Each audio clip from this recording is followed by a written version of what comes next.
Lyle, we just need to add Abigail Hunt. She was gonna. Okay, good. I think she is on here. Josh's, yeah. So if you can promote her, she's one of the attendees. Thank you. Who's Abigail sitting in for? Commissioner Sudloff was unable to attend this evening. Okay.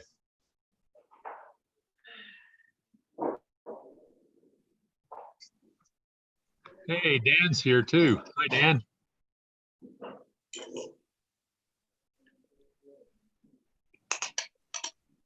Okay. Oh, well, hey, sorry I didn't get to you today when you called. I was on the phone with somebody else. That's okay. I wound up talking to Lyle. I should have called you back and let you know. All right. But anyway, I tried. Yeah, you did. Thank you. How are you Okay, doing, everybody. Dan? How are you feeling?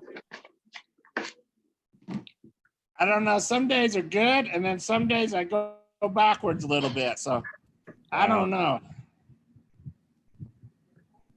What is it Well, exactly that's wrong? Well, I got so I couldn't breathe, and I went to the doctor and found out I had pulmonary embolisms, lots of them, and they threw me in the hospital and had pneumonia. So they gave me penicillin for pneumonia, blood thinners for the embolisms, kept me there for a few days, sent me home on a 25-foot leash with air. Wow. I'm trying to get better. But it's not COVID, right? No, I never did. God, try to go to the doctor right now. I had to go to get tested for COVID. Then they went test me because I didn't have symptoms. So then I had to go to the doctor to get a prescription, but you couldn't go to the doctor till you was tested for COVID if you had breathing problems. So then I had to go back, get tested. Then I had to wait for the test to come back. And then when the tests come back, then they let you in the hospital. It's crazy. Yeah. All I have It's to ask like is, what the heck are you doing here? You should be arrested. It's like a third world country trying to go to the doctor right now. Yeah. Well, I've got us live, Mr. Chair, on the recording in YouTube. We're good to go whenever you'd like to start the meeting. Have we got everybody on? Is Abby on? I'm here. Just a sec. There. Okay. Setting up my camera. Good. No, I know that's fine.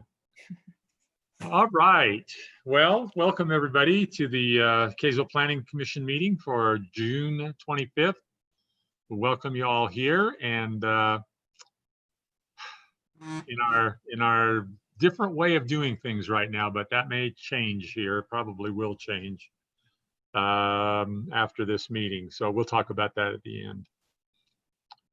Our first item is the approval of the minutes from the June 11th meeting. And we did get some notes from Josh Sundloff about some changes which he felt needed to be made. And I think, Heather, you made those changes, right? And I think they were then sent out to the commission. So we have those changes.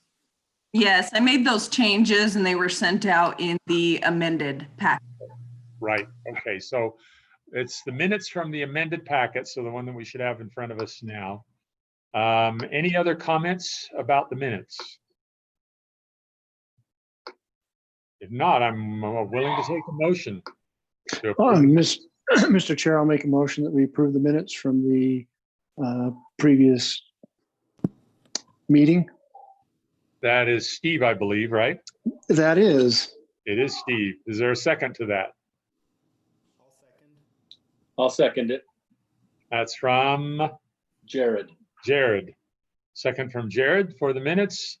Any other discussion about the minutes? If not, we'll do this as a group vote. All in favor, say aye. Aye. Hi. Anyone opposed? None one opposed. All right, the minutes for the June 11th meeting will stand. All right, our first agenda item is a conditional use permit for a major home occupation B for private and group swimming lessons located at 780 South, 1350 West. The applicant is Tiffany McGreevy. We will go to staff first. Thank you, Mr. Chair. I'll just again briefly introduce the address that you can see here of 1350 West. You can see within the map is just off of our city's roundabout near Angel Street and Ruche or Smith Lane. And the property there is at the end of 1350 West, which is that cul-de-sac street due west of Angel. The applicant is hoping to offer private and group swimming lessons from their home. Typically, there are a lot of one-on-one classes, but occasionally there would be some groups, likely 4 students or less at any particular time. It's just a summer type deal with outdoor pool, and they would run 30 to 45 minutes of class. There's some parking within the cul-de-sac and the driveway, and Monday through Friday, typically the morning from 8 a.m. to about 1 p.m. that they would expect to have students for those months. And so based on that, with our ordinance as a home occupation B, anytime there's a group, it is a requirement, consideration of the commission, that there be a limitation on either the number of students or vehicles. And as you see, generally staff, we count heads better than cars, I think. And so our recommendation after speaking with the applicant is approval of the proposed conditional use permit, but with the condition that students be limited to no more than 6 at any one time. I believe the applicant is on this evening and available if you have questions of them, and we'd be happy to answer any as staff if you have some as well. Okay, any questions of the staff from the commission members?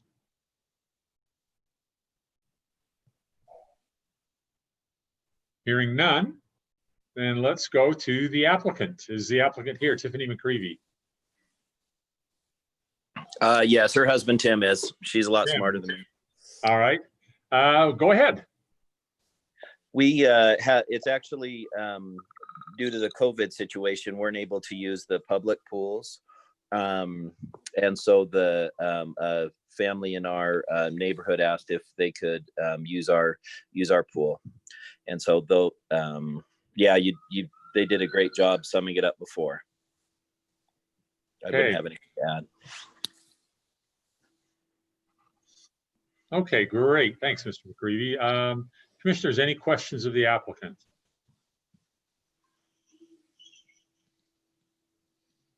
Okay, not hearing any. Then let's come back to the commission and discuss this item. Anything to discuss? And if not, we'll also entertain a motion.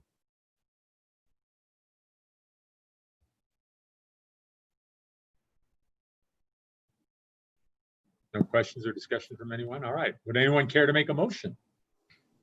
Yeah, I'll make that motion. Scott's making a motion. Scott, go ahead. Okay, so I make a motion that we approve conditional use permit for major home occupation B, private and group swimming lessons for Tiffany McGreevy at 780 South, 1350 West, with the condition that Title 1726-4 of Kaysville City Ordinance be met and the number of students be limited to 6 per class. Okay, is there a second to that motion? I'll second that. Steve has seconded that. Any other discussion to the motion? Not hearing any. Let's go ahead and vote. We'll start with Toby. Toby? Aye. Toby votes aye. I vote aye. Abby? Aye. Aye. Steve? Aye. Juan? Aye. Jared? Aye. And Scott? Aye. Okay, that's unanimous vote to approve the conditional use permit for the group swimming lessons. All right, thank you very much.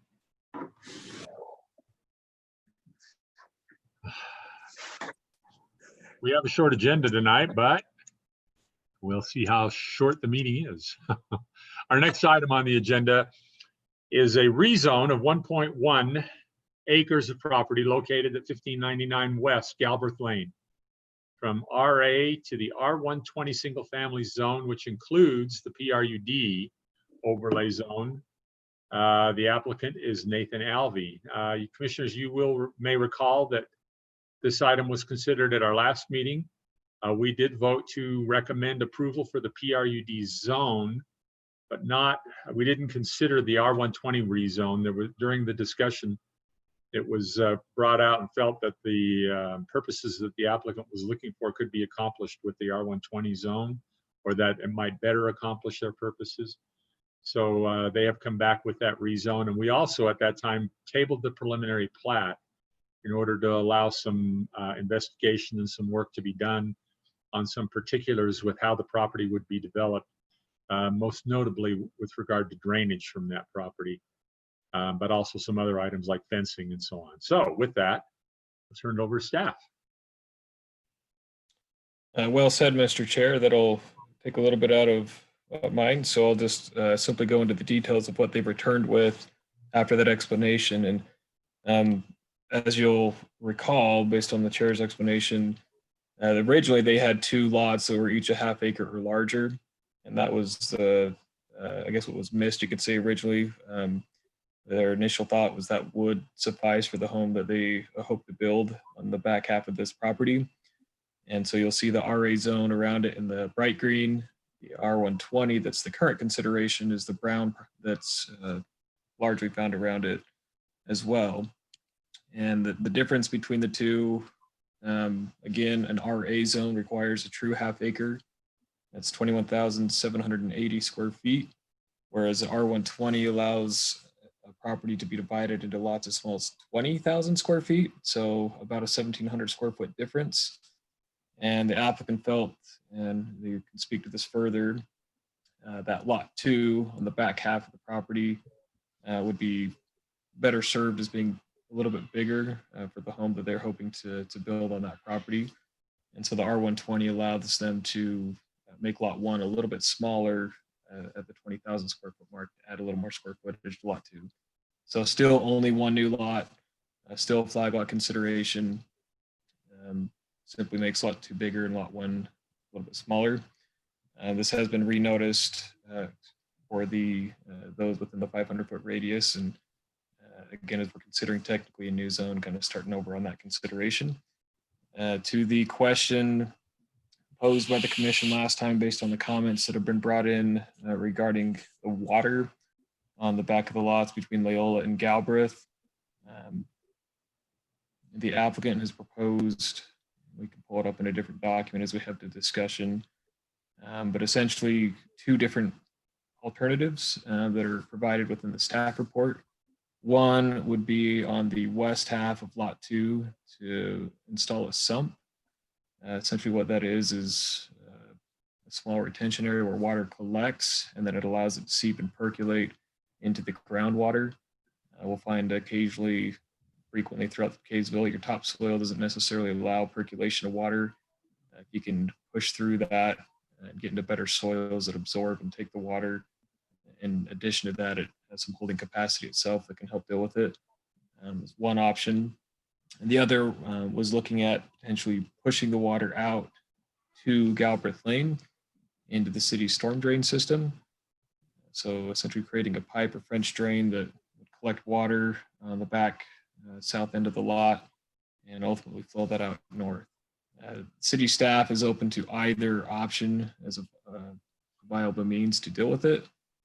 Full engineering review has not been conducted based on, not necessarily based on the information provided, but since the information's been provided, we would do that before approval of the final plat.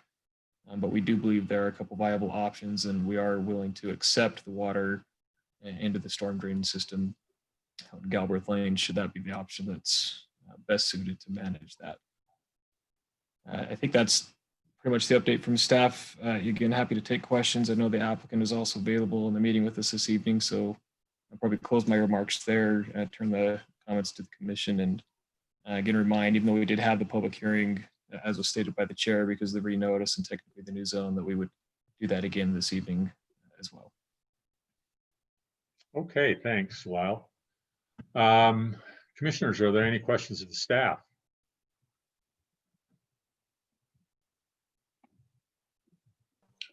Lyle, this is Jared. You said that the city would be willing to take either option on how to relieve any water that could gather on this property, or it just seems to me that the best solution is to tie it into the city storm drain system, then you know you've got it. So could you explain the thinking that they're okay with either or? Yeah, I guess in the matter that we don't necessarily specify how something has to be designed, only that they demonstrate that they can manage it. And so those are two systems that can work and can be proven to work. We've not done the full 100% verification and engineering checks on either one, but our ordinance wouldn't prohibit one or the other. They're viable options from a possibility standpoint. But we still don't have the engineering done to know. The applicants provided some information on the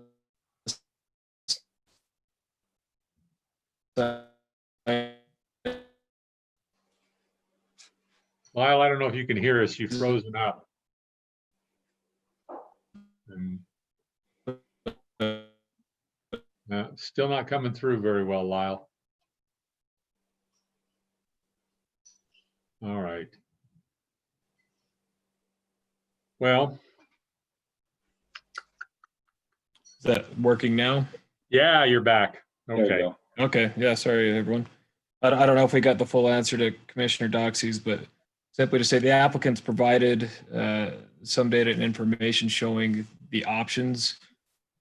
We've not been able to complete the full review on the calculations and size and capacity of either at this point from staff. Generally speaking, they could work, whether you upsize a pipe or make the holding area a little bit bigger for the sump. Either option's viable. Just get into a little bit of the detail on how large and how big it is. And we would complete that for sure as the process moves forward, depending on what's the best route to go. All right. All right. Lyle, we are considering both the proposed rezone to R120 and the preliminary plat tonight, correct? Yes, that's correct, Mr. Chair. Okay, so commissioners, we may want to, as we consider the preliminary plat, we may want to put in some qualifications or some requirements with regard to the engineering and the issue that it's solved to the satisfaction of the city engineer on draining the water appropriately or something like that. Yeah. Good. Right. Okay. Any other questions commissioners have? We'll turn to the applicant now and hear from Mr. Alvey.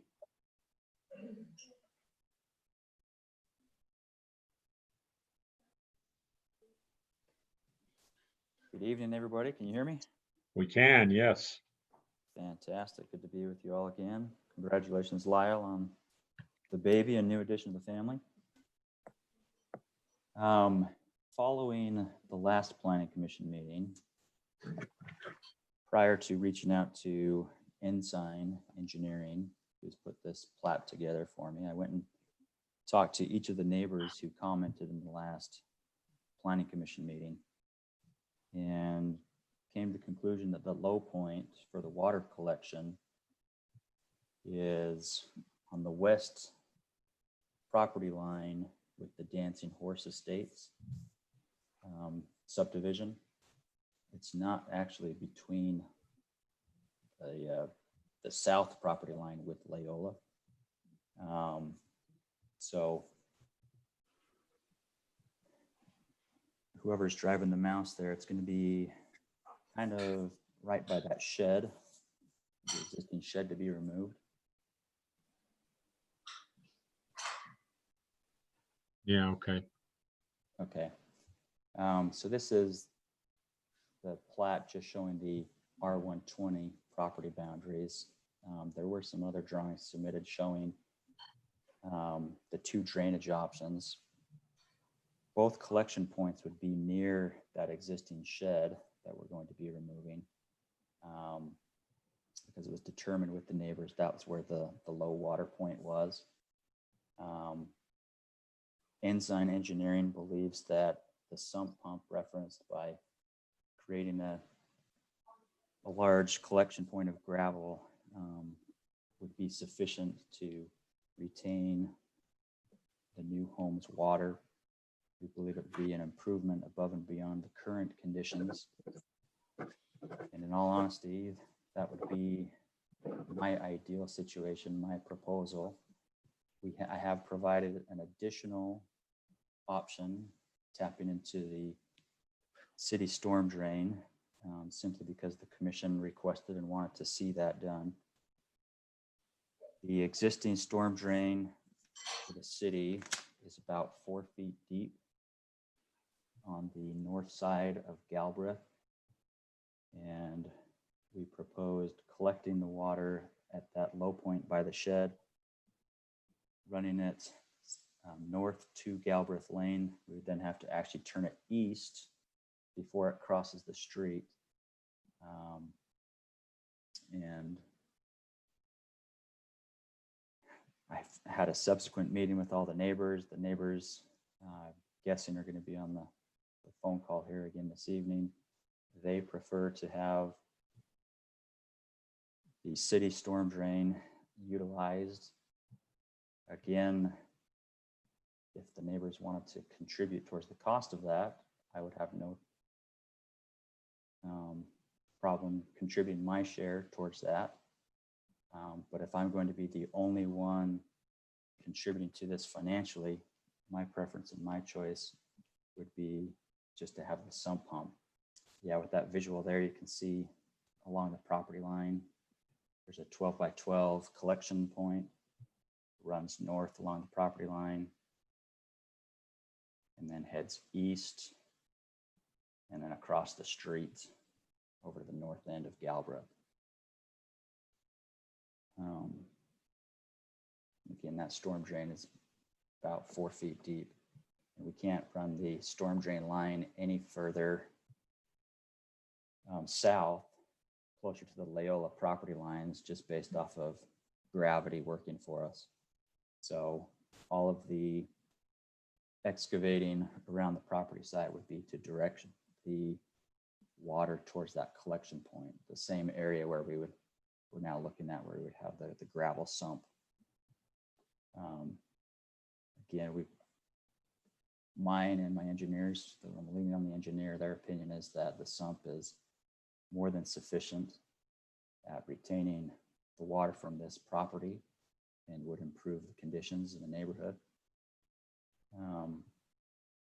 If the neighbors want to petition for the storm drain option, I would welcome that if there's some additional financial contribution, but I do not want to be burdened with having to carry that cost 100% on my own.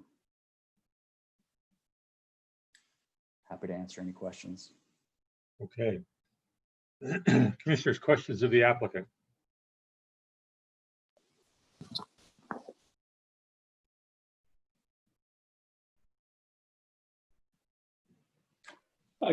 This is Jared again. I guess my only question is, if the city engineer agrees with one option over another, then could we frame our decision based on that is the option that will be done regardless of how the funding gets handled? Yeah. Yeah, I believe so. Lyle, do you know if the city engineer has a preference, or is the engineer okay with either? Well, there are pros and cons to each. So the city system storm drain obviously is built to collect that. So this would dump into the storm drain system.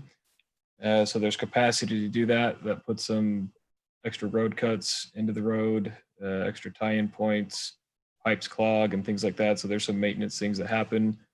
Sumps as well, gravel and things can be infiltrated with sediment and such over time. And there's some maintenance there as well.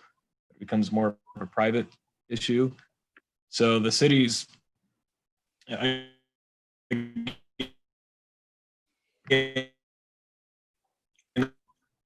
You're freezing up again, Lyle.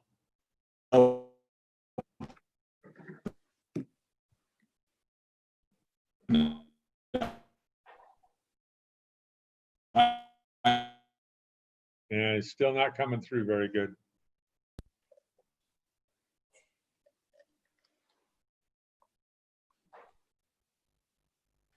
Might want to try turning off his video and see if that helps out.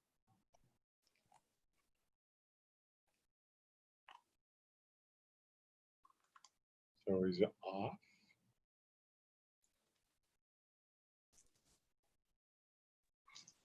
And Okay, it kicked me out, but I'm back. there we go. You're back. I'm going to stop my video and see if that helps my stream do any Okay. better. All right. I don't know if you missed my entire impassioned speech. It was beautiful. Not all of it. We got to the point where you said the pros and cons. You explained the one for going out to the city drain. Then you were in the process of explaining for the sump that it silts up and that it's a private maintenance issue. That's about as far as we got. Okay. Yeah, that's more or less the gist of that component, some of the pros and cons of each. The belief is that they can both function and they can both be sized and built to handle the amount of water that this site would generate. And so that, I would say the city doesn't necessarily have a preference. Typically within our ordinance, we're good at saying manage things. We don't always tell people how, and our engineers not indicated a preference at this point. So we'd be open to either solution. Okay. We've not verified the sizing on the sump with the calculations at this point, but those are things that we can certainly look into based on what they've proposed and deal with the amount of hard surface and how much impervious area there would be that would add new stormwater, and it would be sized accordingly. So those are things still yet to be done. Right. Either option can be built and engineered to those specs. Right. Okay, good. Any other questions on the drainage from the commissioners? Just one more comment. I think we ought to make sure that we also state, because it's likely this property will be sold someday, that the maintenance, the ongoing maintenance to keep the sump going, if that's the direction it goes, or keeping the lines clear, that it's beholden upon the property owner to perform any and all maintenance in perpetuity. And so there's never any disagreement or misunderstanding down the road if there's a clog and you start getting flooding. Who's going to take care of it? It's the property owner. Yeah, good point. Okay, Mr. Alvey, I know that one of the other things that we talked about in the last meeting was an issue of, to some extent, with some fencing or screening along that property line alongside the access to flag portion of the lot. Any resolution there? I did talk to Kyle and Jenifer Burk, the neighbors to the west. And there's a lot of gray area as far as determining what type of fence, where the fence is to be located. I said every fence I've ever installed, I've shared the cost of that 50-50. It's been a neighbor to neighbor, and whatever they're looking to do, I'd be happy to participate and contribute. They are of the belief that they would like me to carry the cost of that again 100%, which I'm not the judge and jury here, but my preference would be to be a good neighbor, work with them, the neighbors, and determine what type of fence they'd like to see and contribute my 50%. Okay.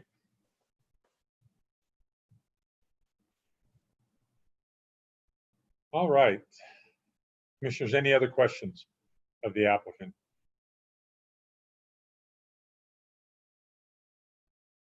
Okay, hearing none. We'll move on now to the public hearing portion of the meeting. This is, of course, a request for a rezone and for a preliminary plat approval, both of which require a public hearing by the Planning Commission. And so this has been advertised, and we will open that public hearing now. We have, I will note that we have received a number of communications through the city's website and email system. And I think all of you commissioners have gotten those and been able to read those. So we have some comments with regard to some of the issues, some of which we've already discussed here. And then with that, I think we'll go and see if we have some folks here to comment. Again, we'd ask you to keep your comments brief and to indicate what your comments are, what your issues or concerns may be, or any other comments that you may have. And then for those who may be following up and someone has indicated something that you agree with, it's perfectly fine to just say that you agree with comments that were previously made. In fact, we would invite that. All right, with that, Lyle, Jordan, do we have anyone here that wishes to comment? Commissioner Summercorn, we have Trent Nelson, and he's allowed to talk if he wants to go ahead. Okay, Thank you for listening. Can you hear me okay? we can, yes. Okay. Well, first of all, Lyle, congratulations. That's good. Good luck with the sleep. Thank you, commissioners, for tabling this last, I guess it's been 2 weeks. I did submit a written response again yesterday or the day before, so you have most of my thoughts. I'll be fairly brief, but try to hit the points. I'm not trying to stop a development. This is not an indirect way to try to stop it. I'm not trying to do that. It's not my land. The city ordinances allow for that to be developed as a flag lot. I'm fine with that. The city appropriately also has the discretion and the responsibility to look at a development and say, does this have impacts on the neighbors? And if so, make reasonable requests or requirements of that development. There's some things here that are undisputed. That property flows into the property to the west, which is the Wright's property. It didn't flood this year. It's a completely dry, not completely, but fairly dry year this year. Last year it did flood. This is not something that happens once every 15 or 30 years. This is an every year or every third year problem. There's already been several things done with the Anderson property, which is the subject property, to try to protect the other neighbor to the west. They put sandbags along the fence. They filled in a lot of fill dirt. If you walk back out there, you stand on the field and you look into the Wright's backyard, because a 6-foot fence is only about 4 feet tall when you're up on that fill. All of that's been put in there, yet the water still goes. The idea that the water will seep down and go into the groundwater and disappear, I think that's a little fanciful. Obviously that works in some situations. I don't think it's simply going to work here, because that stuff has already been done trying to keep it there, let it seep in, and it's still made its way into the neighbor to the west. I don't know if the groundwater is very high, which I think it is. There's also a lot of clay in this area. My house is 1614 West Leola. I'm just south. I have a corner that shares the subject property, maybe 10 or 15 feet. I was putting in a pickleball court while I'm still in the process. My dear father got a little aggressive with the tractor and went down pretty deep. A week ago, it rained fairly hard for one day. That water sat in that hole for an entire week with this temperature without dissipating and going down. And that was already several feet down, and I've got to fill back in because my dad was a little too aggressive. Ton of clay, high water, that's simply not going to work. The preferred way is to guarantee that we know his water is getting off the property, not hopeful that it is. It's going to be hard to track it if it goes down and just raises the water level, and then all of a sudden the property to the west is underwater again. How do we track that? We know that the engineer said that there's enough fall from that shed area that it can make it out to the street. The developers coming in, it's clear it's going to make the situation worse. There's going to be a lot more developed space or hard space, the roads, sidewalks, a roof. The situation is going to be worse. There's going to be dirt brought in around this house. It's probably going to be left up a little bit higher. It will be made worse. After you put in those utilities, you put in that road. If this doesn't work, and after the fact, you have to come back in and put in that line, it's going to be so much more expensive to rip out a road, whether it's asphalt or cement. So just as a practical matter, it's by far the best solution for this developer in my view. But as a practical matter, this is not something that the citizens or the residents around him should share. I said I'd bring cookies over when he comes in, and I'm still a man to my word, I'll do that. But I don't want to pay above and beyond that so he can become my neighbor. I don't think that's our obligation. Under the city ordinances, if he has an increased impact on the neighbors, he can be responsible for that. So I think the drain, getting it out to, luckily for everyone, this is the best thing to get that out there. And luckily, like I said, the best thing is that is the lowest spot. So the one where he can still get this to work out to out to Galbraith, is where it is naturally the lowest spot, and also has the potentially lowest spot for the Wright property that flows close to it. So by far, it's the best thing to track this, make sure the neighbors are protected.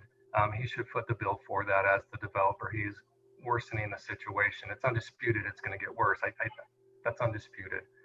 And there has not been any geological or soil study that I know. There's tons of clay in this area. Everyone knows this property simply does not. In my yard, his yard, it doesn't seep in. It doesn't do that. A couple other quick points. I don't really have a dog in the fight for the vinyl fence. I think the Burks are entitled to a fence, and they shouldn't have to foot the bill for that.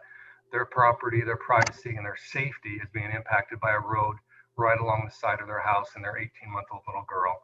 I think there should be a fence put in there as a vinyl fence, a nice fence. He's going to do that anyway with a $700,000 house. I think we'd probably want that. But I think that fence should be put in there before any dirt is moved. Any thought that this can be pushed off down the road. Luckily, the property line is higher than the where the road's going to go in. He can put a fence in and it won't inhibit his development of that property. It should be put in before dirt is moved for the safety of that little girl. To the south, there's a barbed wire fence that my boys get stuck on. I'm not asking for a vinyl fence in the back. I'm not asking for any fence. Let the barbed wire sit there. I'm not trying to get something out of this. A couple other quick points and then I'll shut up. There is a septic tank that is no longer being used. I think it should be part of a requirement that be removed in terms of safety and health. That should be taken care of and gotten out of there. I grew up in West Kaysville and septic tanks were used and we were on anyway, long story short, I get how things work in West Kaysville, but it needs to be done right. With this mixture of the groundwater into everyone's yards, that property, safety and health, that needs to be properly taken out and disposed of, in my view, if you would, please. Also, that the last point is just with the sump pump, like I'm saying, I don't think that works, but with the drainage and then out to Galbraith, all of his surface water should do the same thing, be funneled off to that direction. It shouldn't be raised high enough where all of a sudden the water now comes to the south. So the water should be retained on his property and taken off of the property, I think is the neighborly thing to do, Mr. Alvey. Looking forward to have you as a neighbor, but that's something that you're imposing this on other people. And as a developer, you should foot the bill for that. Thank you for listening to me. If you have any questions, please let me know. Thank you very much. Thanks, Mr. Nelson. Are there others who wish to comment? Yeah, we have Bruce McGraw, who's now available to talk. Okay.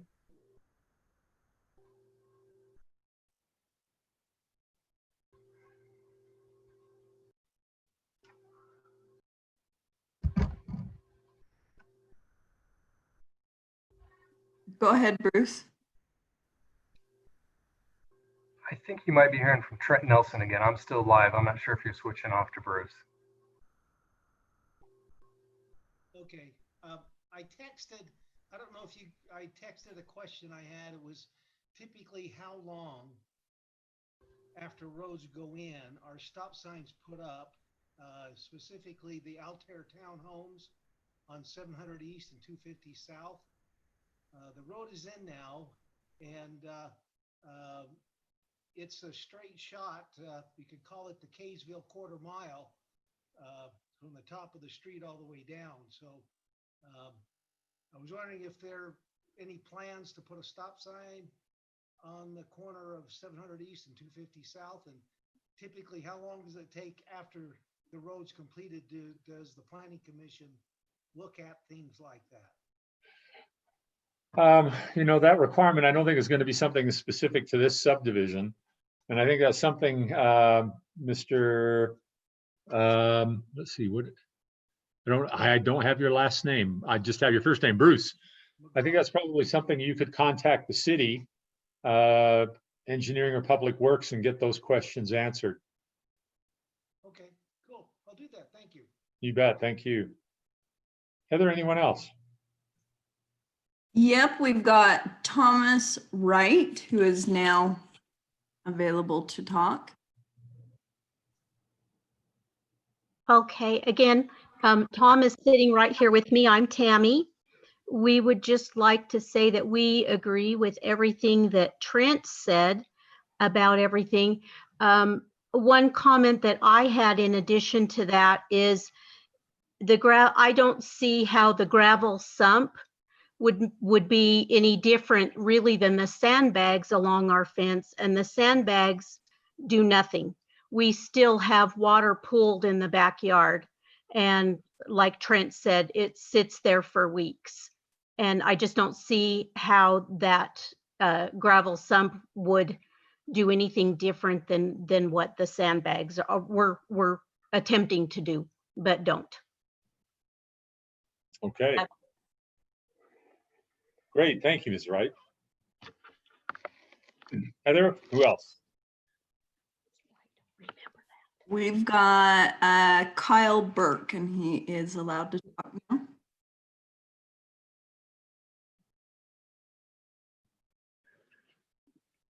Okay, let me know when you can hear me. We can hear you. Go ahead, Mr. Burke. Okay, perfect. I did just want to bring up this. So this is a 200-foot driveway going along the boundary of our property. So to us, the impact is obvious, and we support the committee's decision last meeting to impose a condition to put in a fence, including screening. Our main concern here is safety. I don't know if you've heard of the awareness programs out there called Spot the Tot, but the research has been done, and driveway rollovers do happen. They happen once a week in Utah. So it is a concern, and it becomes a bigger concern for us that it's not our driveway, and also the length. It's an unusually long driveway, being 200 feet. So we support the condition imposed. We believe it's the most rational thing. It's the least burdensome approach for the developer, and at the same time, it also is adding value to his flag lot subdivision. It's a direct investment in that, and so there's that benefit as well. I think a flag lot is, with the surrounding area, it does make sense here, but it is a little bit of a peculiar lot, being a single home. So there's a lot of talk of bearing 100% of the burden, but in the surrounding subdivisions and flag lots, there were 4 lots developed with new homes. This one is one home being put in and the existing home staying. So it makes sense to me with the flag lot subdivision, you put in 4 homes, then each home shares 25% of the burden. I know for Dancing Horse Estates, there is storm drain. There's a manhole in the lane going back, and because the development included the 4 homes, they were able to tap each home in, and that helped spread the burden across. This is a different situation, even though it's still a flag lot, where you have one home being put in, water needs to get off the property, and just given as part of the package that it's a one home subdivision, that one home has to carry the burden to get the water off of the property. So that's also what we're seeing with the road or driveway going in. The other subdivisions with 4 homes that were put in the surrounding area, the driveway was able to be put right in the middle back to the double flag lots. This is a situation where it's one flag lot. It is affecting us, where in another one, it would only be affecting the lots going in. So we appreciate all the commissioners hearing us out during the last meeting and imposing that condition. We did talk with the developer, and he was able to highlight some of the loopholes, if you will, in the condition that was imposed, that such things such as that there's no timeline put on the fence, and there's also no specifications towards what type of fence would be put in. So he did in fact use the word tacky with us when he described a fence he would put in if he were to have to do that. So that's a concern that we did want to make sure the commissioners were aware of. We're sorry for the inefficiency. We were hoping to see the fence on the preliminary plat. We were hoping this would be as obvious to the developer as it was to us. We know it's a little inefficient to have to get on here, raise our point again, but this is how we feel, and we appreciate the commission hearing us out. So thank you. Thanks, Mr. Burke. Appreciate your comments. All right, Heather, any others? Richard Collard, you are now available to speak.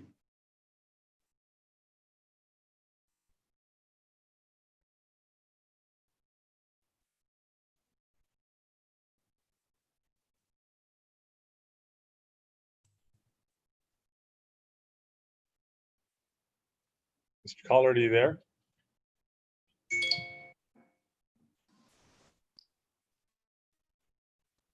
Can you hear me? Yeah, we can hear you now. Well, now that I said that, it's coming. I just want to say, Mr. Collard, you're not coming through very well. We can't really hear you very well at all, Mr. Collard. There's some that any better? Yeah, that's better. There we go. That better? Yep.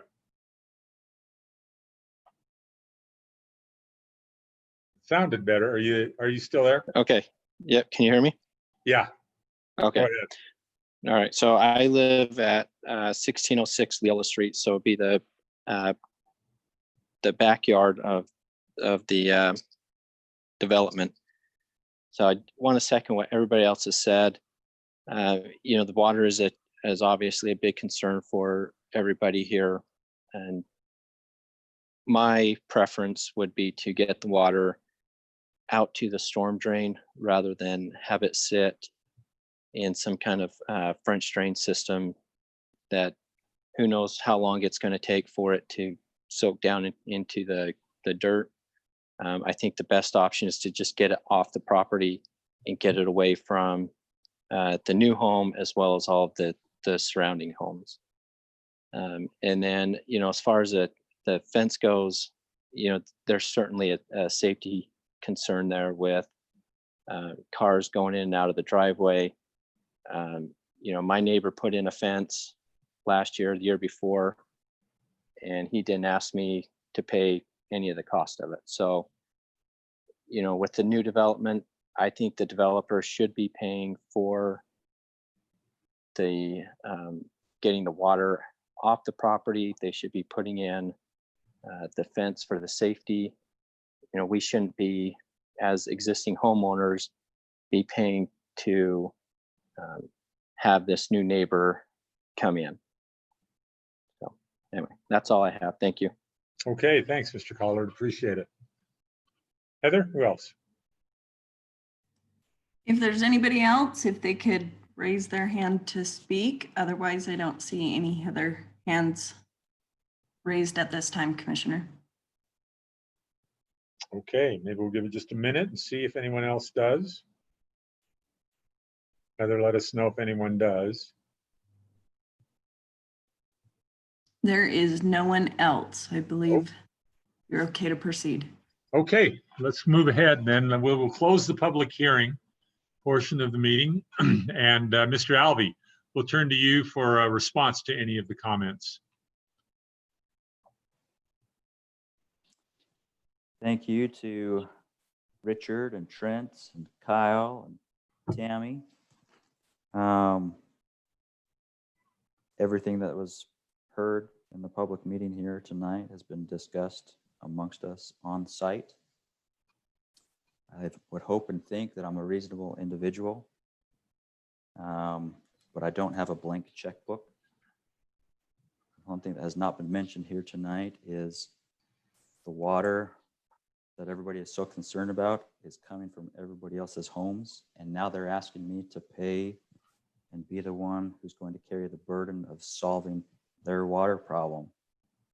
I will work with the city, with the neighbors to address any concerns, but there has to be a level playing field. I'm not the first person to come and request a flag lot in this neighborhood. All I would ask is for equal treatment, the same treatment that was given to the other 6 flag lots that were put in previous to me. Kyle referenced a tacky fence. I wasn't referencing the fence I plan to put in. was referencing another fence that a neighbor put in, specifying that there's a lot of different types of fence.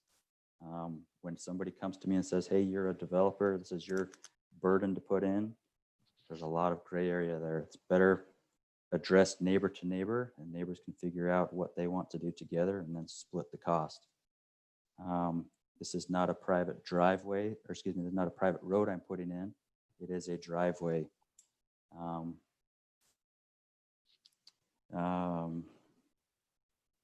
Again, all I would ask for the Planning Commission is to treat me fair and treat me the same way every other flag lot request has been treated. I'm fair and reasonable. I think it's ironic when everyone, all the neighbors that have commented here tonight come in and say, solve this problem, solve this problem, solve this problem, oh, and pay for it at the same time. We have a wish list, and we want you to address our wish list, and we want you to pay for it. We don't want to contribute anything towards it. If they want that, we can, if they want a drain that ties into the storm system, great, we will work with that. We can make that happen, but that is not something that is done without cost. It is a very expensive process. So if Kaysville City wants to contribute towards that, I'd be all ears. But again, asking the developer to come in and say, address option A, option B, option C, and pay the bill for 100% of it, that's not the same treatment those that have gone before me were given. And just doesn't sound or feel right. I live in Kaysville, just a mile up the road right now. I'm very familiar with the soil conditions. My back neighbor and I put in a French drain, and it has worked great. We tackled that on our own. We did not come to the city asking them to solve our problem. In discussion with Tom Wright, I said, if you want an additional drain on your lot, if you don't think my French drain is, my sump drain is going to be sufficient, I'll gladly help you install one at the same time. All we will have to do is pay for the hourly rate of the backhoe and the cost of the gravel. His response was, well, my landscaping is already done. I don't want to do that. So how am I supposed to work with my neighbors when there's no give and take? It's all just, what can we get out of the new guy? I'm a very reasonable individual. I hope and think the Planning Commission is reasonable, and appreciate everyone's time. Okay, thanks, Mr. Alvey. We appreciate it. All right, commissioners, let's now discuss this, and see if we can come to some resolution on the requests. We have a couple of different requests that we're considering. First, of course, is the rezone to the R120 zone, so that the lot configuration can be made a little bit better. We have really heard no comments with regard to that. It doesn't seem like there is any objection to that part of it. And looking at the proposed plan, that seems like a reasonable thing to do. The real issues all seem to revolve around primarily the drainage and then the fencing. And those are issues I think we would address in the preliminary plat as we look at that. So we probably ought to do separate motions for the two. So why don't we discuss the rezone to R120 first? What's the discussion we have on that, commissioners?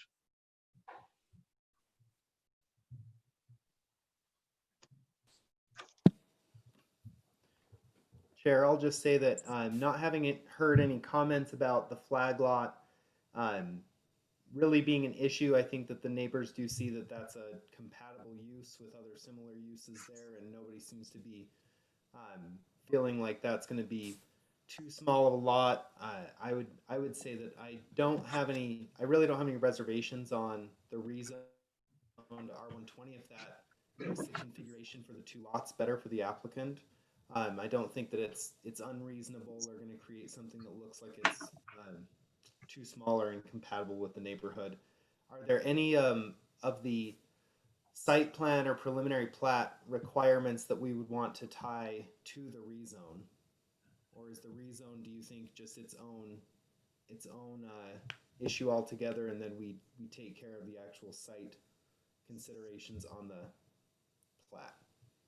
Yeah, I guess that's a good question. And maybe Lyle and I talked a little bit about this today, particularly with regard to the fencing. Lyle, the flexibility or the ability to require fencing, is that something that we would do at the rezone or at the preliminary plat? Where would we have some ability to have some say on what happens there? Sure. To answer that, Mr. Chair, our ordinance in consideration of a subdivision as far as required improvements states that, I'll read it here.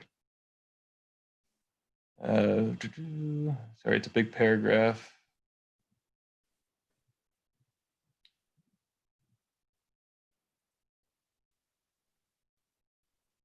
So what it's saying here is that the planning commission may require fencing where it's found.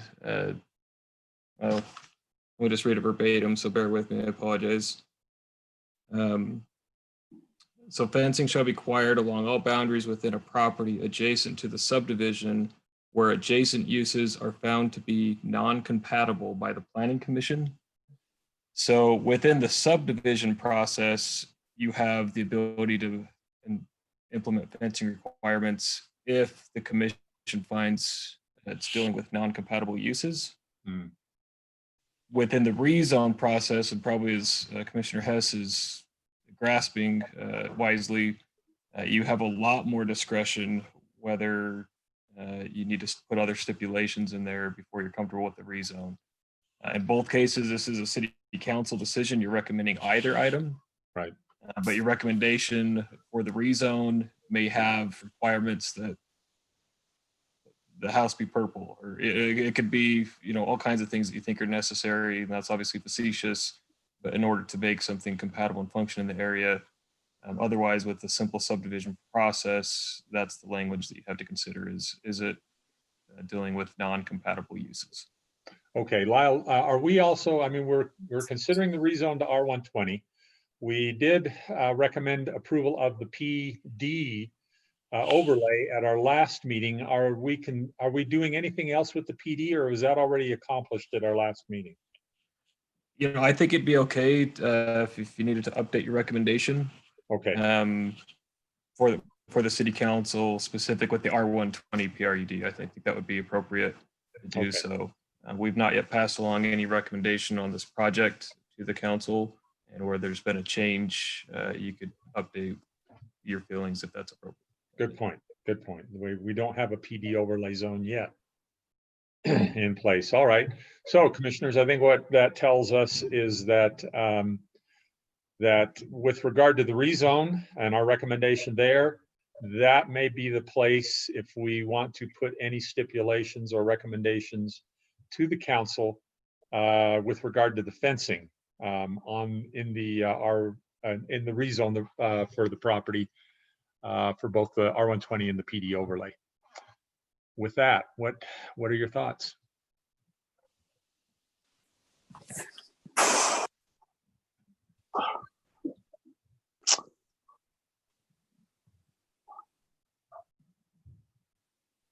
Everybody's quiet tonight. Yes, we are, Wilf. No, I'm just thinking about, incompatible use, where Scott was kind of going logically with this. I would actually like to hear his thinking before we go any further, because I want to figure out what his logic, where he was going and what his thinking was down the line for conditions before we go any further. Scott, any thoughts? Well, I'm kind of two minds about this a little bit, because on a large subdivision, a developer comes in and is going to develop multiple houses. It's not unreasonable, in my opinion, to ask them to fence the outside of the property as the subdivision goes up. That's how my subdivision was. I had a back fence, and then my neighbor and we split the cost on one side for part of the fence, and on the other side I had an alleyway, and I paid full cost of that fence. I've spent some time in this neighborhood. It's just south of me where I live, and I'm driven around. I've also done a lot of Google Earth searching kind of around the area, and there aren't a lot of fences that run the length of these lanes. And so, you know, there are long driveways in every subdivision, especially on these 1 acre and half-acre lot subdivisions that, to me, like, as far as the concern, you know, I've got twin 4-year-olds and a 1-year-old. I wouldn't let my kids play out front without me out there watching them, knowing that we have a private lane next to us and cars coming and going. So there's a bit of personal responsibility on that I think that while I appreciate you know, Kyle's comments, I don't have the last name, is it Burk? Is that right? Sorry. But you know, I appreciate their comments and their concerns, but there's a bit of personal responsibility we all have that you got little kids, you know, you be out there and you watch them and you make sure that they're not on somebody else's driveway. So I'm not, I don't think it's unreasonable, but at the same time, for one developer to bear the cost of a vinyl fence that's going to surround essentially an acre property, that's going to be a significant cost to the added to that. And Planning Commission's burden is not to reduce cost on developers, it's to mitigate, in this case, I guess, mitigate concerns. And strictly from the ordinance standpoint, as Lyle reads it, I don't think these are incompatible uses. So if we're going to fence it on the basis of incompatible uses, I don't see that as a basis for fencing it. If we want to require fencing because subdivisions in the past have required fencing the perimeter of them, and we want to be consistent, I would feel more comfortable there, but I would defer to Planning Commission members who've been on the commission longer. Sorry, that was pretty rambling. No, no, that was good. Appreciate your comments on that, Scott. Others? Yeah, I mean, this is Toby. I think that I would agree with Scott. I would probably feel uncomfortable making the developer pay completely for the fence. I mean, I think that if the adjoining neighbors are the Burks, if they're concerned about that, then they could, you know, the developer is willing to pay 50%. So if they want to satisfy their concern about the safety, then, you know, they should be willing to contribute the 50%. But yeah, I think that there's other ways you could deal with it. You could also watch your kids and not let them get onto the street. So, I mean, I guess I still have some questions about the sump. I mean, I think that seems like a reasonable option. I mean, it's not going to be exactly like it is right now. If you remove the dirt and you put gravel in, that's obviously going to drain better than the dirt that's already there. So I think that it is different than what's currently there. It's a pre-existing condition. And so, I mean, as the developers mentioned, you know, he's essentially solving a condition that will continue on. So if he chooses to pull out of this and not develop the property, the water is still going to be there. So, you know, I don't know that we necessarily, I mean, if he's willing to do the sump like on his own, like with no participation from everybody else, I think that's a reasonable, you know, way to deal with the problem. I think, you know, also if they want the more expensive option, then if it's a pre-existing condition, I think they ought to participate and help out with that. So, okay, that's appreciate that, Toby. Save your thoughts on the drainage because I think we'll discuss that more when we do the preliminary plat. Right now, let's continue with the rezone and with the issue of the fencing, which I think is more properly considered here in the rezone part of this. Because I think as Scott pointed out, and as Lyle read to us, fencing in a subdivision is something that the city ordinance allows us to consider when the adjacent uses are incompatible. And I think Scott's right, these are not incompatible uses. So that probably is not something that would be appropriate at the preliminary plat stage, but would be more appropriate right now as we consider the rezone. So other thoughts? This is Commissioner Nguyen. I agree with some of the things that some of my fellow commissioners have said. Having said that, let me just put in a couple of my 2 cents. I do believe that we should ask the developer to foot the bill for that fence. We've done it before, so nothing out of the ordinary. In regards to, I do want to ask the staff about a comment that Mr. Harvey said about water's coming actually from the other residents. So Lyle, you could answer that here in a second or two.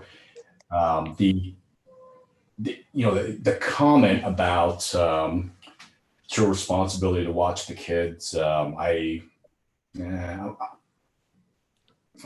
feel that that's right, because now you're starting to go down the road that government's telling you how to parent. So, kind of a slippery slope there, but that's sorry.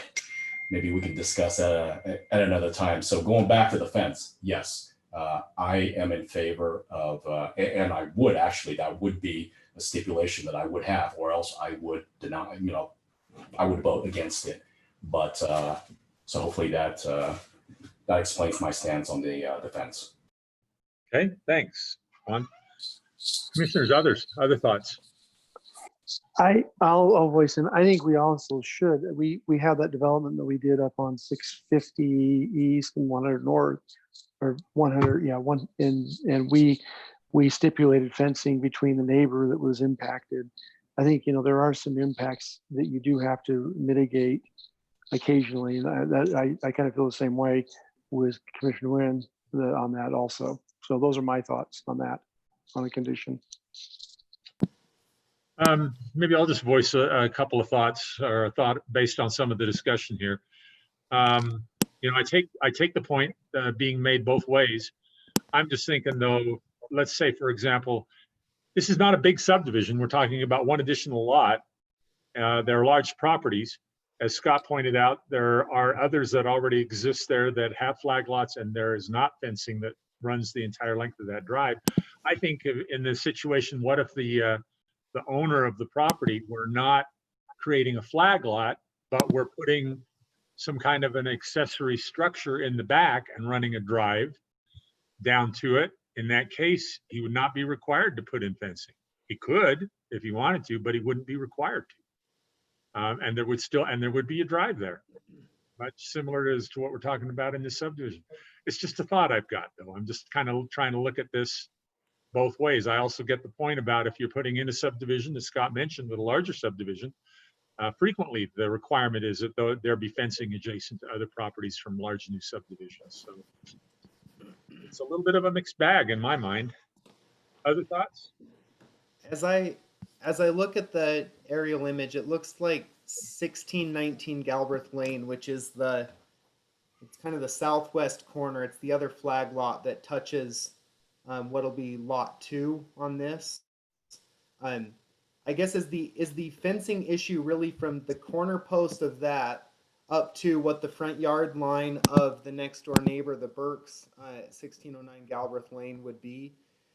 Because I haven't heard anybody on the east side express interest or concern in the fence. That would be like lot 1 and 2's eastern side yard, and I don't know what the configuration of the house sitting on 2 is, but in that case, I mean, are we really mitigating the potential for the long drive to be directly adjacent to a rear property where currently they're able to let their everybody just freely play back there, which I understand.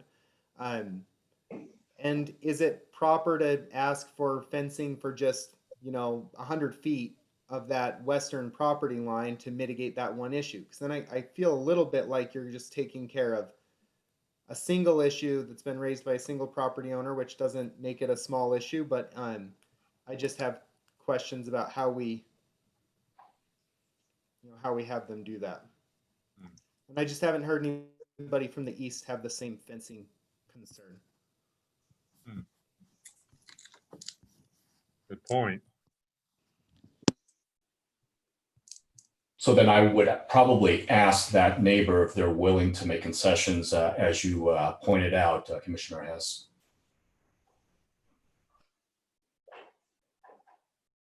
Can we bring them back online to ask them that question?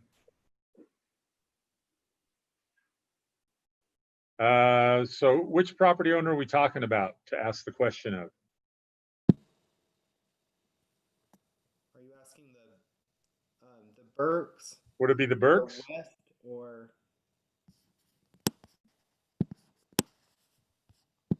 Because I take your point there, Scott.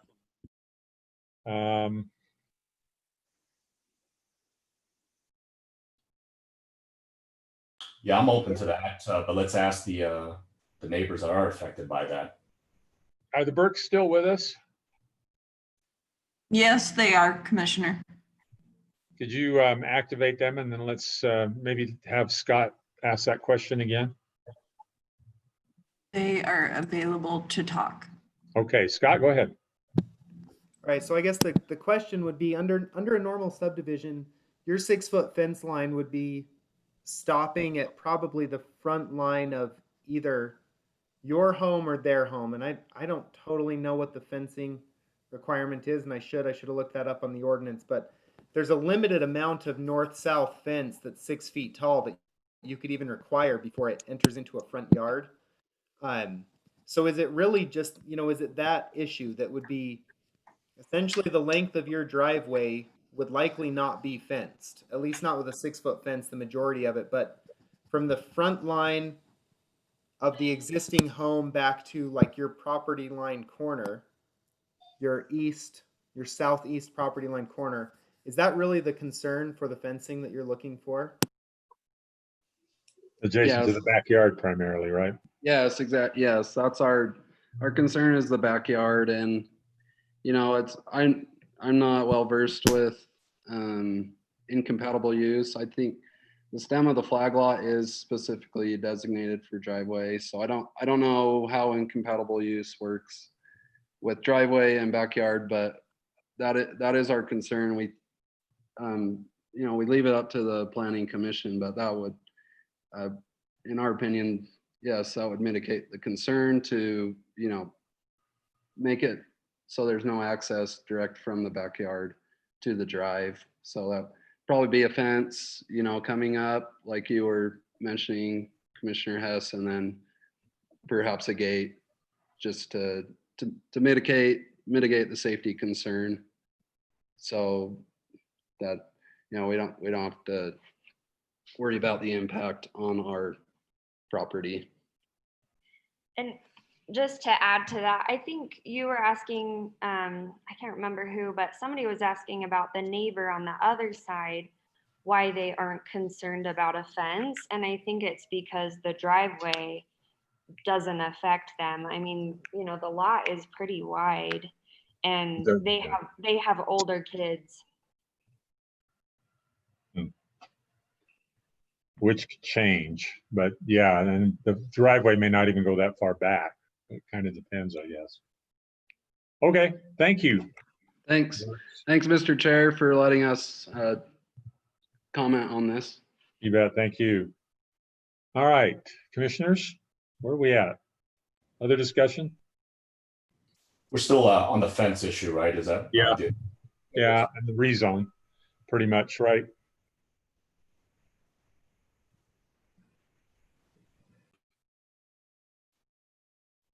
We've heard a couple of different viewpoints. I don't know, maybe we've heard all we want to hear and maybe we're ready to try a motion. I would entertain a motion on the recommendation for the rezone to R120 with the PD overlay, with any stipulations that you may want to make or recommend in your motion, particularly with regard to the fencing, but anything else that you may feel like needs to be included as well.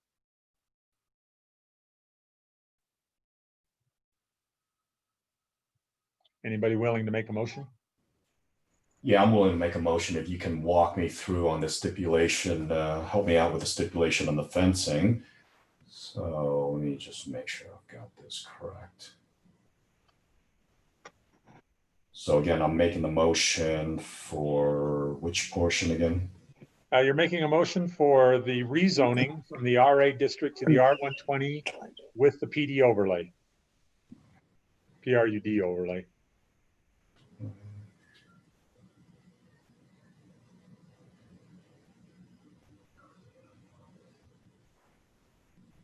Okay, so I make a motion approval of the rezone of 1.1 acres of property from RA district to the R120 district to include the PRUD overlay zone for applicant Nathan Alvey at 1599 West Galbraith Lane with a stipulation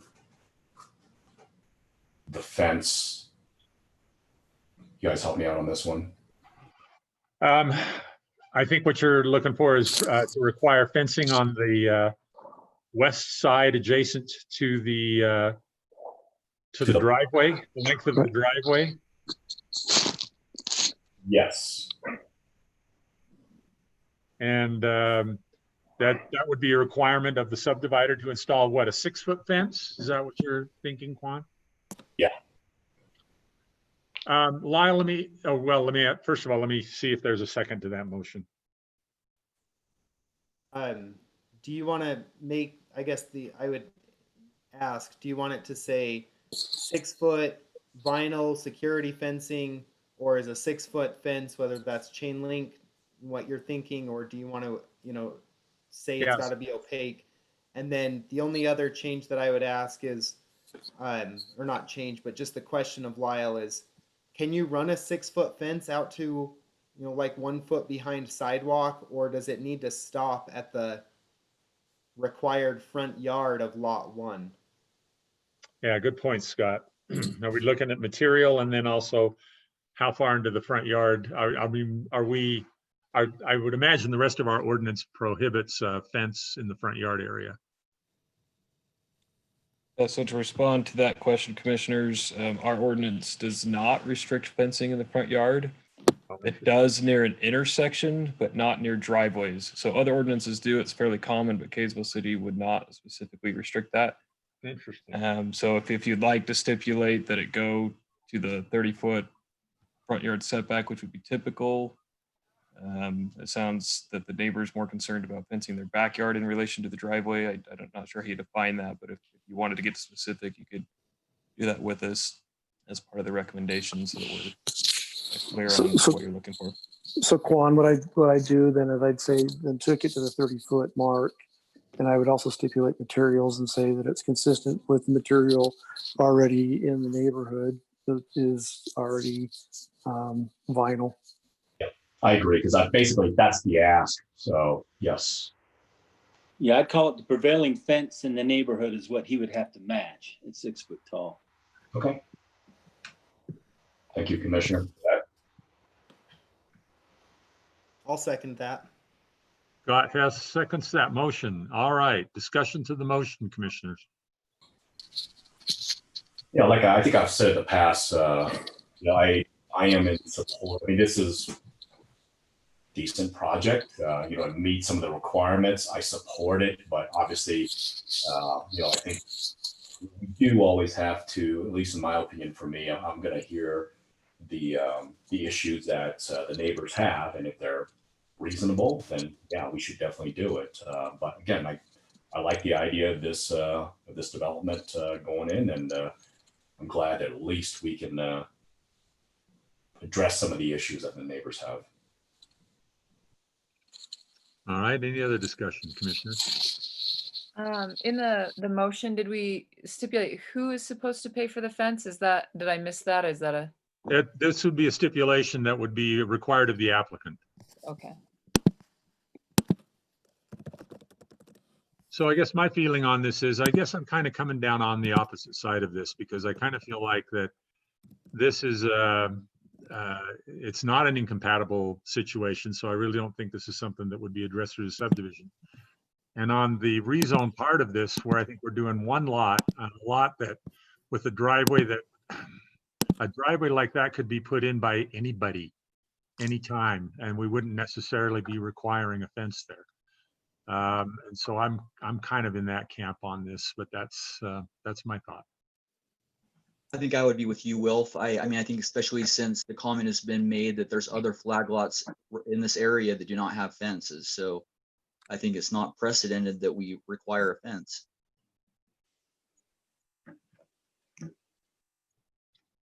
Any other discussion, commissioners, before we go to a vote?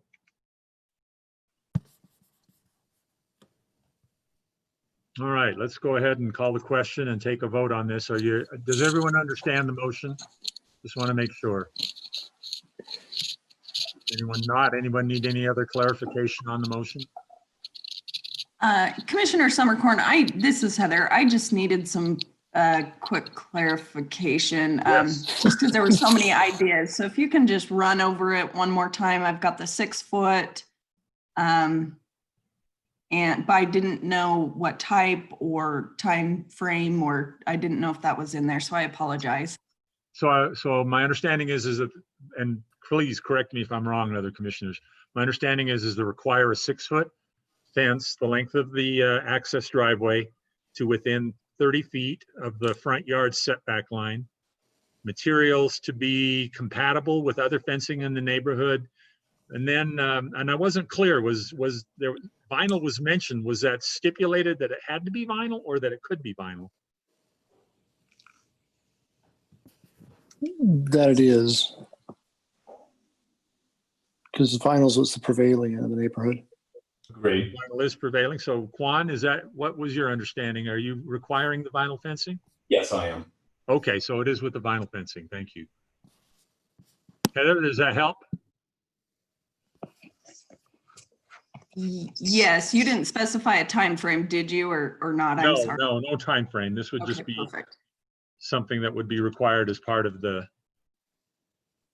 that it be done sometime in this development process. And Will, could you tie that in the preliminary plat to getting certificate of occupancy for the home?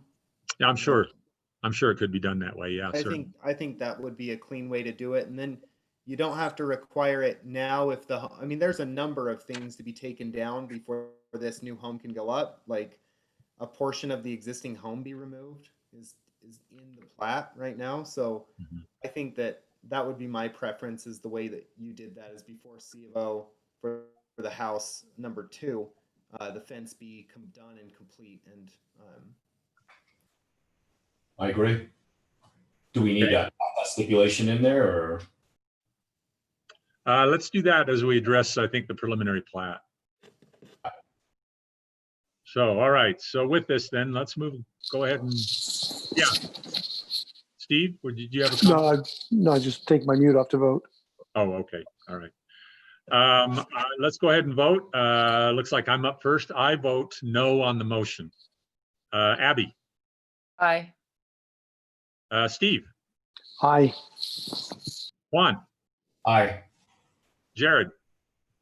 Aye. Scott. Aye. And Toby. Nay. All right, that motion passes 5-2. All right, so that's with the recommendation for the rezone. Now let's consider the preliminary plat.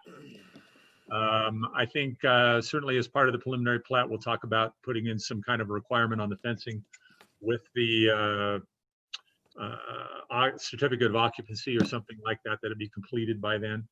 That would be a good recommendation. But I think the major issue on the preliminary plat is how to deal with the drainage on this one.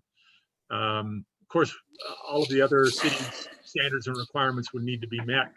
I think there's a question on how the drainage is to be handled with this. And Lyle has indicated that the city engineer has said that he would be fine going either way, with the sump or with a line that would go out behind the city's storm drain. Where are we at on this, commissioners? So a sump, as I understand, a sump pump isn't the same as a static French drain. So there's still an outfall line to the street. It's just not designed with gravity in mind. So they can be a little bit more creative. But a sump, wouldn't that be, if water filled up to a certain level, it's like a toilet tank, it turns on, it pumps the water out. So it's not like a gravel French drain that just fills up and then waits to percolate out. No, correct? that's what I think they were talking about, Scott, is I think they were talking about a gravel drain that fills up and then the water percolates. It's different to me than a sump. I guess I Yeah. was thinking a sump would be like an active sump pump like you have. Yeah, in the no, I get what you're saying. And probably the more correct term would be a French drain, yes. Or the other, in the technical term, it's called a tile, T-I-L-E, and they build it down and then it percolates the water in and then it shares it into the ground. Right.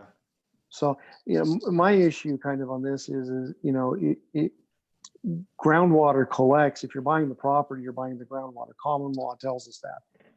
And so it's if you're going to own the property, you're going to have to deal with the water issues. And I think, my opinion is get the water off and get it out to the city. If the city's willing to open up the storm drain, I think we ought to go that direction. My concern is if you got a 30-year or 100-year rain, then you're going to have that impact. But that's kind of where I'm leaning. I've seen both work, but it just depends on how much water you're collecting on that property. And you can't predict that.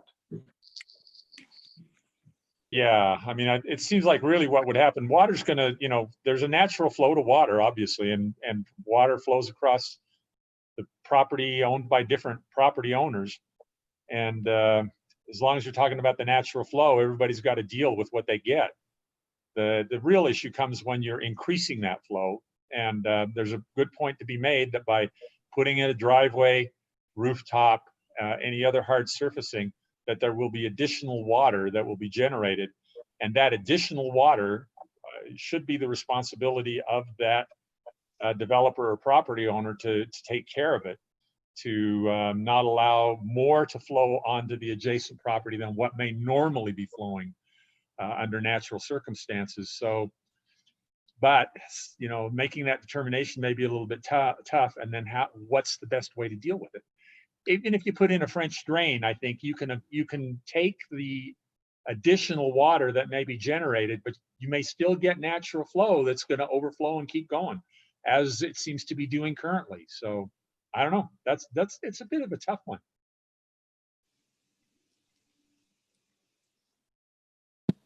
So is there a system that would, what's the word I'm looking for, would solve this issue? I mean, is this actually even a viable option, or? Well, to me, like the best thing would be to put in some kind of a drain line that takes the water off the property altogether and out to the city's storm drain system. Okay. Correct. Or what they do in other developments is where you build a retention pond. Well, yeah, and I think that's essentially what they're talking about with this French drain. With the French drain, I'll use the term, it's the step before a retention pond. Yeah.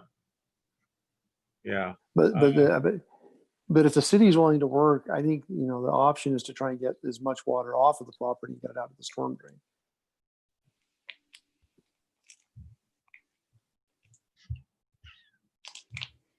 I don't know that we really have the information or the expertise to really decide what's the best way to deal with this water. The city engineer has indicated that he thinks that either way could work. They both have, either way has a pros and cons. And I'm kind of inclined to say, just to basically indicate that as part of this preliminary plat approval, that no more water should be going off of this property onto adjacent properties than what is currently going off under natural conditions. And how you solve that problem, it's up to the city engineer and the developer. Yeah. Well, I totally agree with you. I'm not an engineer. I don't want to engineer on the fly, and I don't have the study that shows how this is going to be done sitting in front of me. So, but I do feel like between now and the final plat, even though final plat approval is really, you're just ticking the boxes. This is a big box that would be ticked, and to me, and so I think it would say, this was my sticking point with the subdivision originally, is the outflow of water, and I think that if there, I'm happy to have any other comments, but I'd be ready to make a motion to the effect of what you had, to just not let. Okay, let's see if there's any other discussion from any of the other commissioners. Commissioners, anything else on this? This is Jared.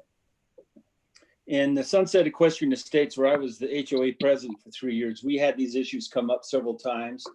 We solved the water ponding issue, both with French drains. In one case, behind our first pool, we had a French drain with a sump pump to get it out to the curb. And on two other occasions, we had an area drain that fed directly into the city's storm drain to solve two other situations. So I've seen both approaches work. The French drain approach is cheaper. But I'm not an engineer like others have said. I think we leave it up to the city engineer to say, and if he says both are there's pros and cons of each approach, but that he's okay with either one. I think we'll leave it to the city engineer and the engineer of record to make that call to solve the problem. For any excess water over and above what's currently ponding in the area needs to be solved in the most efficient way. And then I think we also need to add the maintenance of that solution has to also be addressed so that 10, 15 years down the road, if something gets clogged up, the homeowner, the property owner solves it. Okay, good comments. Any other comments, commissioners? This is Lyle with staff. I apologize, Commissioner Glenn. I just wanted to clarify one comment. I think it's been restated correctly, but anyway, to the regard of the city engineer, yeah, they've more or less stated that both solutions can work. Again, we've not verified the specifics on either of these, and they've not given a preference at this point as to what they'd like to see. I speculate a guess what that might be, but they've not stated that. So just wanted to reemphasize that, yeah, I haven't received a preference indication from them. Okay, good. Thank you. Appreciate that, Lyle. Other comments, commissioners? Yeah, Commissioner Nguyen again. I like what's been brought up. I think definitely the engineer should work this out with the developer. And then having said that, maybe there's obviously a somewhat of a hybrid approach where whatever is proposed, that the developer addresses that with his neighbors. And then that way, I mean, you're kind of putting the cart before the horse, but at the same time, you're addressing those issues so that it doesn't come back up, whether it's back in our hands or at the city council when it gets there. I think that's just kind of advice and what I would like to go to. Now, having said that, again, as far as cost wise, I mean, I think that maybe this has been answered, but if the city engineer came back and said, okay, let's do what they did over in question, where you have both. I mean, is that an option that the developer is okay with it? And I also want to be sensitive to the cost at the same time. So to the developer. Yeah, and I get what you're saying, Quan, but I think, there is just kind of that general principle and in law out there that says, you're responsible for any additional water you may generate above and beyond what the natural flow is. And it may be a little tough to figure out what the natural flow is at this point. I think more likely you back into this by saying how much additional water would this development generate? And then that's the amount of water they've got to solve the problem. And what I hear you saying is that, so then the onus of the cost is on the developer, correct? Yes, to do that part of it, yeah. Correct. So Quan, you own the water for the property you're going into. And so it becomes the common law, and the law states that. State of Utah has made that pretty much in code. So yes. All right, any other discussion? Scott, you still willing to try a motion? Sure, let me see if I can remember all the things that we need to do with this one. Or Heather, she one clarification. Okay, so this would be, I would recommend approval to the city council for the preliminary plat for the applicant Nathan Alvey at 1599 West Galbraith Lane. And as part of that recommendation, I'd like to say that the fence required as part of the rezone be installed, finalized, and completed by certificate of occupancy of the home number 2. And that the surface runoff water that is above and beyond natural drainage calculated by the addition of impervious surface to the lot be mitigated via French drain or connecting to the city's storm system, and to be engineered and decided upon by the city engineer. Can we Yeah, make the approved engineer by be the city final? engineer. Okay. Yeah. Be approved by the city engineer. Is that all of the things? I think I think so. you nailed it. Yeah, that's it. There you go, Scott. Is there a second? I'll second that. second it. Wow, we got several here. Who? Let's see. That Who, was- did, who that haven't was- we had a second from Let the yet? neighbors second carry. All right. So who are we taking? Whose second are we taking? I think it was Steve. Steve. All right. Steve seconds that motion.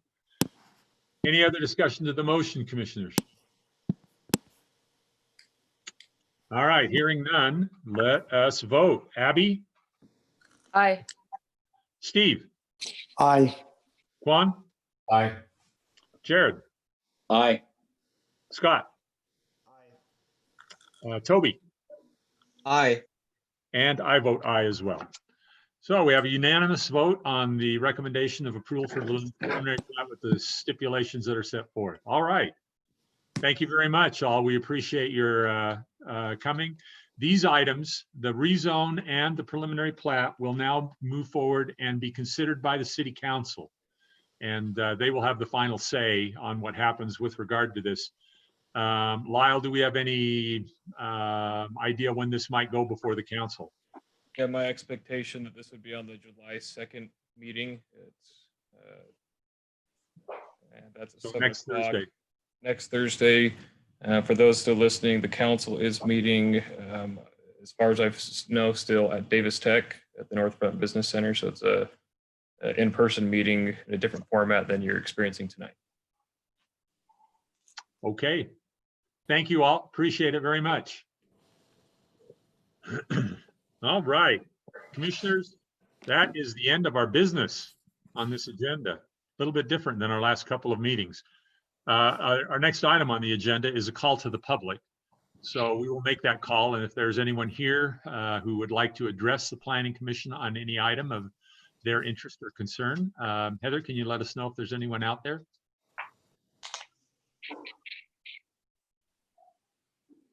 I do not see anybody raising their hands at this moment. If anyone is interested, hit the feature on your Zoom meeting that is raise your hand so that we can let you speak and hear what you have to say. Seeing none, we will then go on to our final items with other matters to come before the Planning Commission. A couple of things I want to bring up real quick.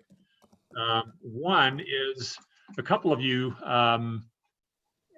sent me messages and indicated that you had seen the announcement from the city council about from the mayor and the city about the openings on the Planning Commission. And the question was, whose seats are open? And I didn't know the answer to that either, but I did find out from Heather and then talking to Lyle later today that apparently the seats for Scott and Jared, they are fulfilling the remainder of terms of people who they left the Planning Commission before their terms were up. And so those are the two seats that are being sought for appointment by the mayor and then confirmation by the council. But I've also understood that if Scott and Jared wish to remain, that the mayor would likely consider recommending their appointment, but I don't know that that's any guarantee. Jared or Scott, I don't know if you've heard anything, and Lyle, happy to have you weigh in on that as well. This is Jared. The way you described it is what I understood, and it's going to be up to the mayor and the city council on whoever applies and whoever they think is the best candidates. Yeah. Yep, they certainly have that option. Yeah. Okay. All right, that answers that question. The one other thing I wanted to bring up, and then we'll turn some time over to Lyle for some of the staff issues, is with regard to returning to live meetings. We have been holding our meetings via Zoom now for a few months in accordance with the requirements and the stipulations from the state and from the county health and others. We did consider going live earlier, but decided to go ahead with Zoom. The city council has resumed their live meetings. Other bodies around the state are resuming live meetings. I think it's probably time for us to resume live meetings. And so I would think that our next meeting in 2 weeks would and should be a live meeting. We just need to nail down a venue with that. Now, having said that, I understand, of course, that we're having a bit of a surge and that the governor has said we're going to slow down a little bit on the reopening, but I don't know if that is really going to make a difference with regard to what we're doing. So let me go to Lyle on that. Lyle? Yeah, I think as staff, we are willing to simply follow the will of the commission. Of course, we don't have our own space with City Hall under construction. I think our first responders at the fire department, where we most recently met, would probably still be hesitant to have us meeting in their building. So likely what I would do is look to Davis Tech again, where the council meets, possibly meeting there. I'd be happy to, whether it's that or another venue, pursue a physical location if it is the desire of the commission to meet in person. Commissioners, your thoughts? Yes, as Commissioner. I think that's kind of a telltale sign when the fire department is hesitant to allow us to use. I think that should be weighted a little bit heavily. If we do, I mean, my preference is to still continue doing via Zoom. And I know that I myself am not comfortable yet. And I'm also assuming there may be residents who may not be comfortable, but maybe there's a hybrid solution where you can either show up, or if you don't feel comfortable, then you should have the option to do this kind of dial in somehow. I mean, that's my personal opinion. Yeah, and I believe that's what the city council does. Lyle, you can probably fill us in on that a little bit better, but I believe the city council does in their meeting. They're certainly live. They have people there, but there's also an option to be able to call in. Is that right? Yeah, so my understanding of how the format's set up, they have a limit to the number of people who can attend live. I don't know if that's changed, but it's been 50 people can be in the meeting space. Yeah, and so it requires some personnel and regulating on that. Depending on our materials, we often don't have that many, but sometimes we have a good crowd. So that's a challenge to come up. But more to the question, yes, there is some capability either with phone or Zoom meeting access to kind of do a hybrid participation. What about for the commissioners? If we're not comfortable with being there live, do we also have the option of Zoom as the public would? I would say based on our bylaws and something we updated, that's probably been about 6 months ago, but fairly recently, it does allow the commission to participate electronically. I think it was set up to ensure we have a quorum and mostly in the inability to attend. And I think this would meet that pandemic situation, that if you prefer, I think that'd be highly appropriate, and we can certainly accommodate that. And Lyle, on that note, the governor's also exempted some of the, under Utah Code 50, under the statute, under 50, Section 52, allowing for separation in meetings, so you don't all have to be there to meet a quorum. So that's been exempted as long as the public health order is in place. And according to what Brian Hatch said in our meeting yesterday, that will continue for another 2 weeks into July. Yeah, I personally have some reservations about coming in and being in there with up to 50 people. So if there's a hybrid approach, then I would probably call in, at least for the time being, and see. In the current surge in cases, I think that statistically you're more likely to get it now than you have been almost the entire time in the state. That's a good point, Scott. Yeah. That's my personal feeling. Like I said, I won't be coming in. So, Commissioners, how the rest of you feel? I like the hybrid approach. Yeah. The hybrid. Yeah, I don't know if my opinion really matters because I'm just the alternate, but I think probably the hybrid's a good idea because, well, and then additionally, I mean, as far as staff goes, don't you have to notice where and when and what's going on a certain period of time beforehand? And if the governor ends up, I mean, I think he's indicated that he probably won't. I don't know. I'm not exactly up on it, but if he does change it, is that going to put staff in a bind if we do have to stay online and they've already noticed saying that we're going to be in a certain place, or does that not apply? Well, Abby, we always appreciate your opinions, even as an alternate, so they're highly relevant. I appreciate the comments and great points. So it becomes a little difficult if we're doing mailed notice on a rezone, which I don't know that we have because we have to put it out so far in advance of a meeting. Otherwise, the legal requirement for public meeting notice is 24 hours. So we could make that call technically in a very short order before the meeting to make sure the right information is posted. And yeah, there are some logistical challenges to the hybrid and staffing and how that all works. And I'd have to work through it with our IT department to make sure we are capable of it. But I think if we at least created in a hybrid scenario, and I'd have to check the executive order and other legislation, but that gave them the sure approach that they could participate online up until we know for certain that that building is available, and the public has open access to the meeting, and the in-person may just be a bonus of sorts. So that a little bit of an unknown. I'd have to look into the more detail, but it's pretty nuanced with the notice. So it's a very good question. Let me ask this question. If we did have a live meeting, how many of you would not be coming and would participate electronically instead? I would not be coming in. So we got 1, 2, 3, I think I'd prefer not to come in also. 4. All right. I think I'd prefer not to come in, at least for now, while we've got the surge going. Yeah.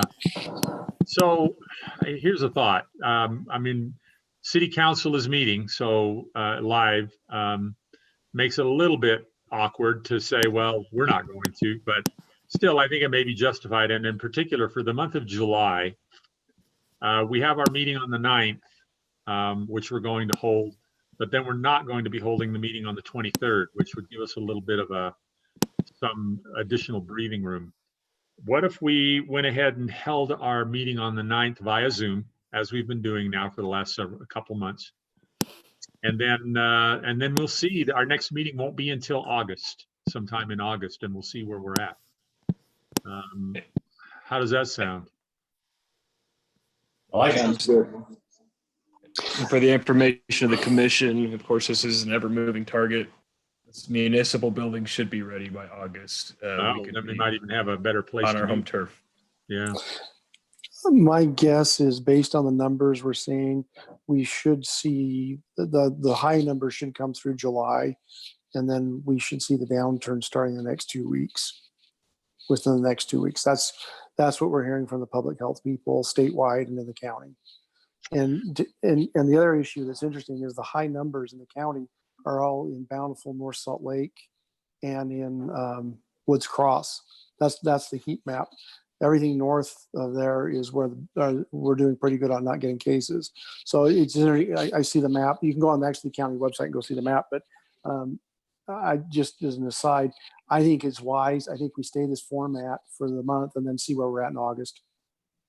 Well, then let me take the prerogative as the chair and just say, let's hold our next meeting July 9th via Zoom, as we've been doing. We won't be having a meeting then July 23rd, and then we'll see where we're at as we get closer to our August meeting. Yep, I agree. Okay. And it makes logistics a lot easier for the staff. Yeah. Okay. And in August, we may then, of course, be able to be back in the city building in order to hold that meeting. That might be appropriate. Okay. If unless somebody really objects to that, so let it be done. All right, let's go on then. Lyle, reports.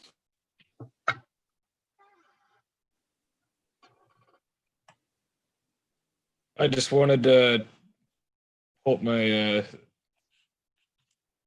some numbers for you guys. I got an update from our consultant with the general plan process.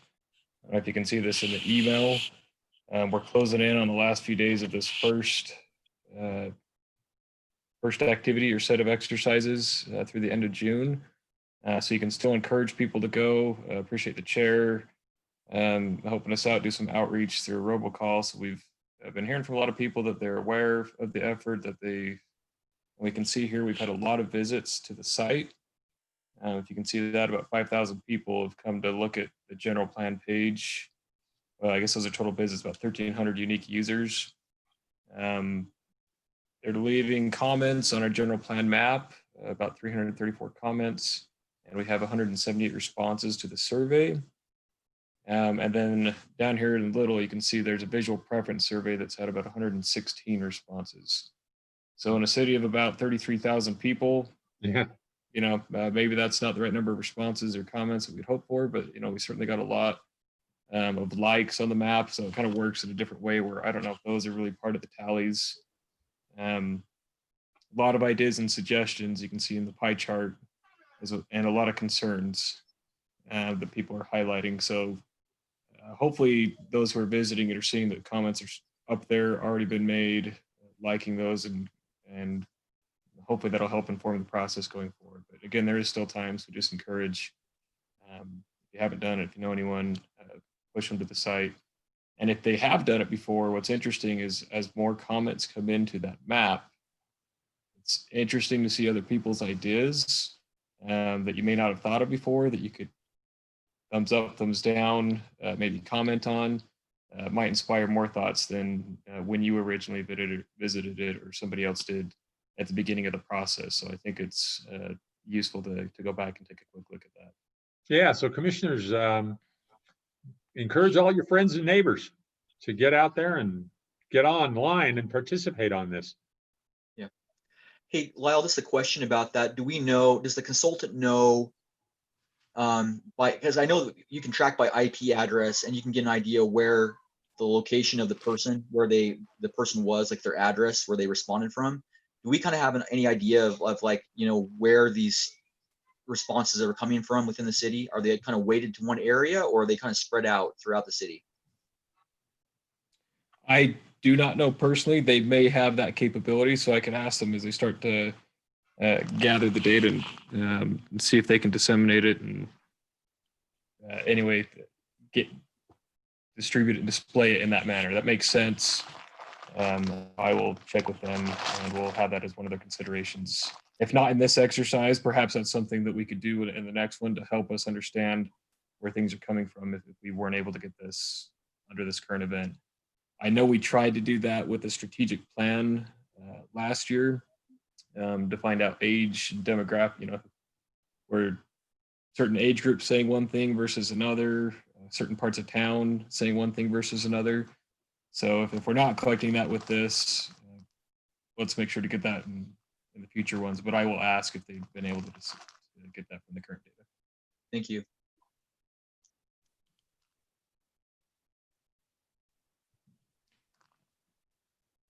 Okay, what else have we got, Lyle? I think as far as my reports, just keep watching emails for any training opportunities. I don't always catch them all, but try to forward some that come on my mind. I don't know if the league will or other groups have the Planning 101 or others that are coming up in the near future. I think the league had their last training session today that was on the Open and Public Meetings Act and on the Ethics Act. That's the last one they had planned, I think. So I'll continue to watch for more on that. And typically that's where I'll try to feed it, is through your email. And then I just wanted to simply acknowledge we are working on, it's primarily me, but we were sidetracked a little bit with items in our office. And I know there's interest in the commission on addressing flag lot ordinance, as was expressed last time. Accessory dwelling unit discussion was brought up to bring before the commission. We've got some accessory structure items that we'll be ready to discuss coming up here in the near future. So keep an eye out for that. We haven't forgotten. Well, and you've had your hands full too for the last little while, Lyle, so no problem. All right. And unless there's something from the commission that you'd like to inform us as staff that we'd be happy to work on, and we'd be willing to listen for any assignments you have for us. Commissioners, anything from you all? All right, hearing nothing. I'm open to taking a motion for adjournment. So moved. Motion to adjourn. Are there any objections? No objections. We are adjourned. Thanks all. We appreciate that. And our next meeting, as we mentioned, we will again do via Zoom. And then we'll see where we're at in August. We do not have a meeting on July 23rd. Just to remind you, we decided not to hold that meeting because it's the night before the July 24th holiday, Pioneer Day. All right, all. Thanks so much. Thanks. Thanks, Will. See you again soon. Thank you, Will. Thank you. Congratulations again, Lyle. Yeah, Thank you. Lyle. Congrats, Lyle. Congrats, It Lyle. gets better. Appreciate it. Dan, if Dan's on, Dan get better too. Yeah. Congrats, Lyle. Stay home, Dan. Okay. Well, thank you guys. Have a good night. Thanks. We'll see you later.